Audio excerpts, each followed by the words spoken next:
माननीय सभापति महोदय, दे दीजिएगा। आप बोल चुके हैं, आपको समय दिया जा चुका है, बैठिए। माननीय मंत्री जी प्लीज। झारखंड राज्य के संबंध में जो संविधान अनुसूचित जातियां अनुसूचित जनजातियां संशोधन विधेयक 2022 पर माननीय सदस्यों ने, पक्ष और विपक्ष के सभी माननीय सदस्यों ने चर्चा किया है और अधिकांश लोगों ने, माननीय सदस्यों ने इस विधेयक का समर्थन किया है। मैं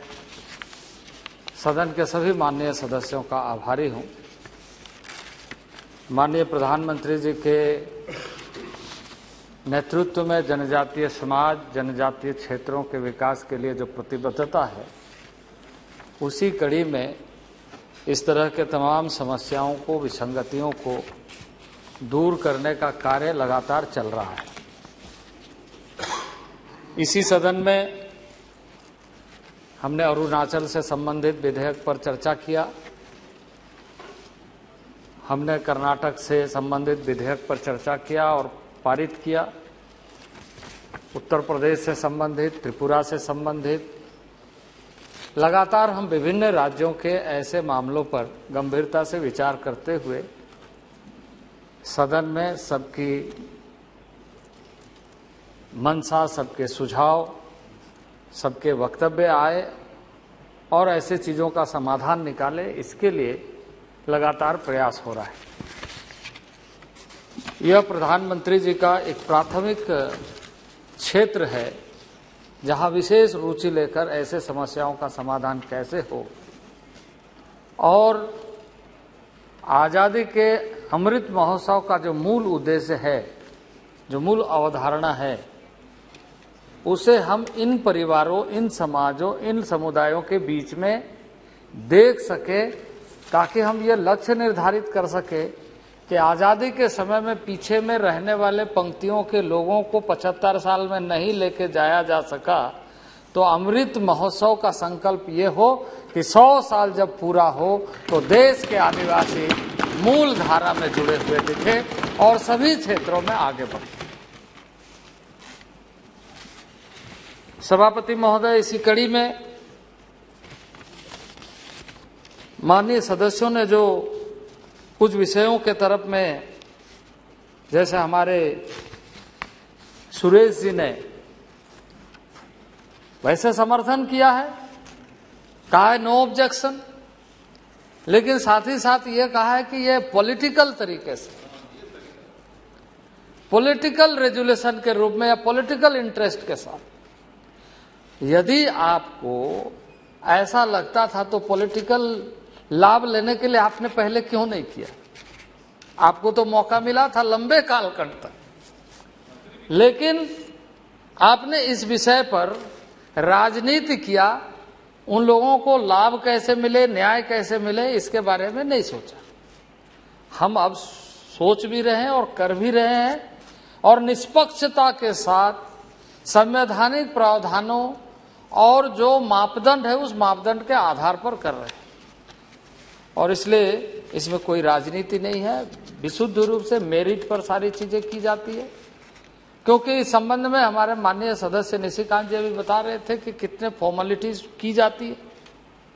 उन्होंने एक समिति का भी जिक्र किया जो 2013 में पंडा समिति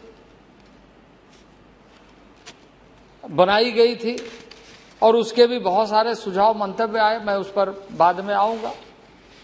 लेकिन मैं अध्यक्ष महोदय ये कहना चाहता हूं कि जहां पूरी निष्ठा और ईमानदारी के साथ जनजातीय समुदाय के हितों को विशेष रूप से ध्यान रखने की आवश्यकता थी, जो पूरी नहीं हो सकी और आज इस अवस्था में आज भी हम चर्चा करते हुए कि वो आज भी पीछे है, आज भी नीचे है, आज भी समस्याओं से जकड़े हुए, ये जो बातें कह रहे हैं ये वैसे लोगों के माध्यम से यदि कही जाए तो ये उपयुक्त नहीं है जिन लोगों ने लंबे कालखंड तक इस देश में शासन किया।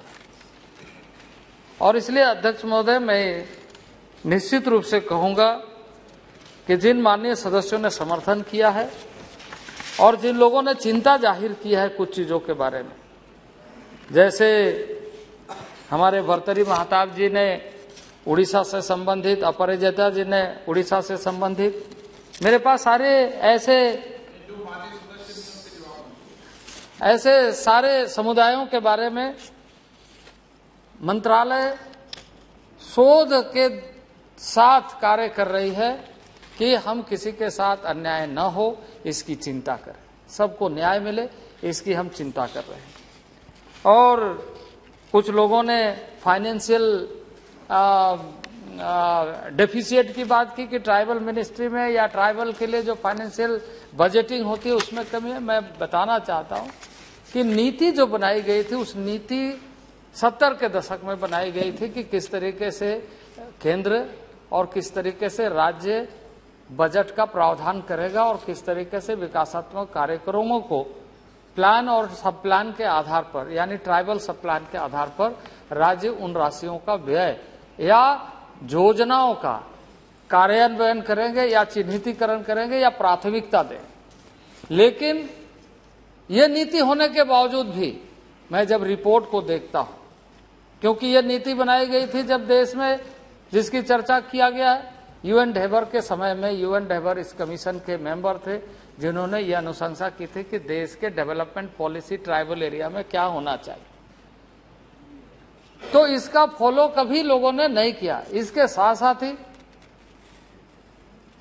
जातियों से संबंधित विसंगति को लेकर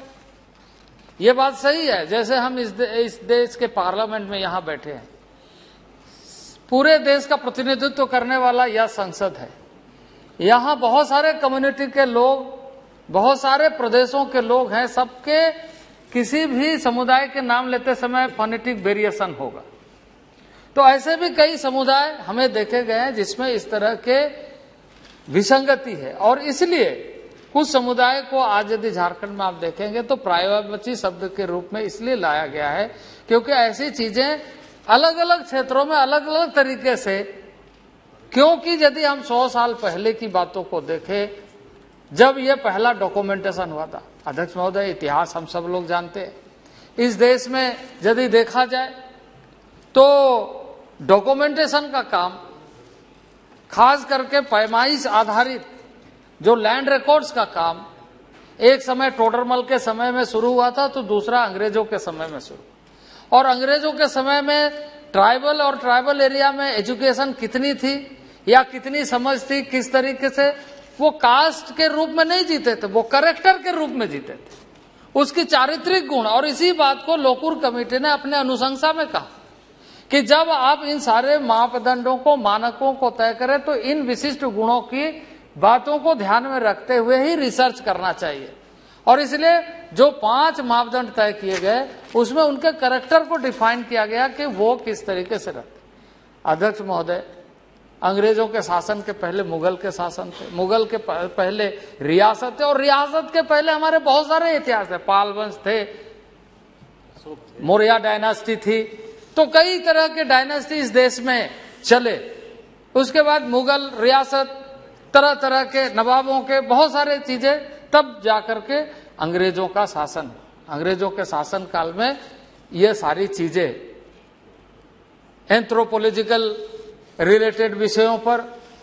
लैंड रिलेटेड विषयों पर, क्योंकि पहला प्रेसिडेंसी जहां पर हुकूमत अंग्रेजों ने, पहला चार्टर 1600 में आया था अंग्रेजों का, लेकिन कानून की मान्यता, गवर्नेंस की मान्यता बंगाल प्रेसिडेंसी में सबसे पहले प्रारंभ हुआ था। और इसलिए डॉक्यूमेंटेशन का जो कार्य है अंग्रेजों ने किया, उस डॉक्यूमेंटेशन में ये सारी कई तरह की चीजों को उल्लेख करते हुए बहुत सारे चीजों को 1931 और उसके बाद जब पहली बार इस देश में गवर्नेंस का, सेंट्रल गवर्नेंस की पॉलिसी बनी, और वो इंडिया एक्ट 1935, जिस इंडिया एक्ट 1935 में इन सारी बातों का जिक्र किया गया कि किस तरीके से, किस एरिया में, किस भूभाग में किस तरह से कितने लोग रहते हैं, उनका रहन सहन क्या है, इन सारी बातों का उल्लेख किया। इसके बाद देश आजाद हुई। देश आजाद होने के बाद में हमने इन चीजों को संविधान सभा में फिर से चर्चा की, और संविधान सभा में चर्चा करते हुए हमने बहुत सारी चीजों को इसमें सम्मिलित किया। क्षेत्र का विश्लेषण किया, जातियों का विश्लेषण किया। कई जातियों के बारे में हम सीधे तौर से भाषागत दृष्टि से कौन किस लिंग्विस्टिक ग्रुप में आता है उस दृष्टि से हमने वर्गीकरण भी किया। बहुत सारे जातियों को समावेश किया, लेकिन बहुत सारे पर्यायवाची शब्द छूटते चले गए, जिसको लोकुर कमेटी ने भी, आज ये जो हम आपके सामने लेकर आए हैं, ये लोकुर कमेटी का रिकमेंडेशन भी इसमें है। लेकिन 1965 में लोकुर कमेटी बनने के बाद भी उस समय की सरकार ने उस रिकमेंडेशन का अनुपालन नहीं किया। 60 साल बाद हम कर, और इसको आप समझ लीजिए कि 1965 के बाद फिर से, क्योंकि ये हमारी औपचारिकता है, उन्होंने वो मापदंड तय कर दी थी, फिर से हमें सारे चीजों को शोध कराना पड़ा। हमने सभी राज्यों को कहा, जो भी हमारे पास प्रतिनिधि आए या जो भी रिपोर्ट आए उसके आधार पर राज्यों को कहा, और ये लगातार चल रही है। जितने भी जातियों के बारे में कह रहे, ये सारे मेरिट के ऊपर में डिस्कशन होती है, सारे मेरिट के ऊपर में रिसर्च पेपर बनता है, और टीआरआई या राज्य सरकार जिसको शोध के लिए देती है उसके अनुशंसा राज्य के माध्यम से केंद्र सरकार को प्राप्त होती है, और केंद्र सरकार फिर आरजीआई को वेटिंग के लिए रेफर करती है कि इनके एंथ्रोपोलॉजिकल साइट से लेकर के, क्योंकि सेंसस का सारा डेटा का कार्य आरजीआई देखती है। उसके बाद फिर हमारा कमीशन फील्ड में जाकर के उसको विजिट करके सारी चीजों का पुनर्मूल्यांकन करता है। इतने सारे चीजों को पूरा करने के बाद हम इस सदन में मंत्री परिषद के माध्यम से राष्ट्रपति के अनुमोदन उपरांत हम सदन में लेकर के आते चर्चा करने के। इसलिए जो भी चीजें, जितने भी लोगों के माननीय सदस्यों के जाति संबंधी विषय है, उन सारे मामले पर सरकार गंभीरता से देख रही कि मेरिट के आधार पर सारे चीजों को कैसे लेकर के। अब 2013 में जो पंडा कमेटी बनी थी उसके मामले पर गंभीरता से चर्चा हुई, लेकिन जो हमारी कमेटी है उस कमेटी ने, मंत्री परिषद की जो कमेटी है, उसने ये ऑब्जर्वेशन किया कि यह सारी चीजें शोध के साथ ही आए और आरजीआई के माध्यम से। ये बात सही है कि उसमें कई मेंबर थे, लेकिन वो मेंबर भी इस बात से सहमत नहीं हुए जिसका उल्लेख हमारे रिपोर्ट में आया है। तो हम चाहते हैं कि इन सारी चीजों की औपचारिकता पूरी हो। हमने सारे राज्यों को पत्र लिखा है, बल्कि मैंने पत्र लिखा है सभी मुख्यमंत्रियों को, क्योंकि 75 वेनरेबल ट्राइब ग्रुप है जिसको पीवीटीजी हम कहते हैं, जिसकी संख्या या तो स्टेगनेंट है या तो घट रही है। हमने 2011 के सेंसस को स्टडी करते हुए वैसे मुख्यमंत्री जिनके राज्य में इन जातियों का निवास है, जो जंगलों के ऊपर में रहते, पहाड़ों में रहते हैं, हमने कहा कि इसकी संख्या घट रही है और ये ट्राइबल सूची में ही नहीं है, जबकि ये चिन्हितीकरण किया गया है कि इसकी संख्या घट रही है। ये पूरी प्रिमिटिव ट्रैक को रखते हैं, लेकिन इसमें भी वो औपचारिकता पूरी होनी चाहिए, तभी हम इसको मंत्री परिषद के सामने लेके जा सकते हैं। तो ऐसे सारे मापदंडों को पूरा करते हुए हम अपना कार्य कर रहे हैं। डेवलपमेंट का नया आयाम जोड़ने का कार्य माननीय प्रधानमंत्री के नेतृत्व में, आदरणीय नरेंद्र भाई मोदी के नेतृत्व में हो रहा है, और मैं समझता हूं कि ऐतिहासिक कालखंड है ये, जब आदिवासियों के समग्र विकास की चिंता, बहुआयामी व्यक्तित्व की चिंता और उसके हर तरह के सामाजिक, आर्थिक, सांस्कृतिक विरासत बनी रहे, शिक्षा में प्रगति हो, इसकी चिंता हम कर रहे हैं। और इसलिए इसी सरकार ने आज सबसे अधिक विद्यालयों की संख्या सभी ब्लॉक स्तर, खंड स्तर तक बनाने का निश्चय किया है, जिसकी स्वीकृति वित्त मंत्रालय ने लगभग आगे 2024 तक के लिए हमें 25,000 करोड़ से अधिक राशि देने का स्वीकृति दिया है। तो इस तरीके से अध्यक्ष महोदय, आज वास्तविक रूप से जिन जातियों के बारे में यह सदन विचार किया है, अनुसूचित जनजातियों की सूची में भोक्ता, देशवारी, गंजू, दौलतबंदी, पटबंदी, राउत, मजिया, खैरी को खरवार के पर्यायवाची, और मैं निश्चित रूप से कहूंगा नीलांबर, पीतांबर इस धरती के लाल थे, उन आदिवासी के कोख से जन्म लेने वाले योद्धा थे, जिनके वंशज को आज यहाँ पर इस सदन में माननीय नरेंद्र भाई मोदी के माध्यम से स्वीकृति मिल रही है सदन में चर्चा करने के बाद। इसलिए मैं अध्यक्ष महोदय अनुसूचित जनजातियों के सूची क्रम संख्या झारखंड के मुंडा के पर्यायवाची के रूप में तमरिया को शामिल करने का और पुरान को क्रम संख्या 32 के बाद जोड़ने का प्रस्ताव को मैं आपके समक्ष और सदन के समक्ष रखता हूं कि आपने जो चर्चा कराकर इस विषय पर हमें ये मौका दिया है। और अध्यक्ष महोदय, निश्चित रूप से कुछ माननीय सदस्यों की चिंता है कि जहां पर आबादी के हिसाब से इसमें पेशा एक्ट, पंचायत एक्सटेंशन जो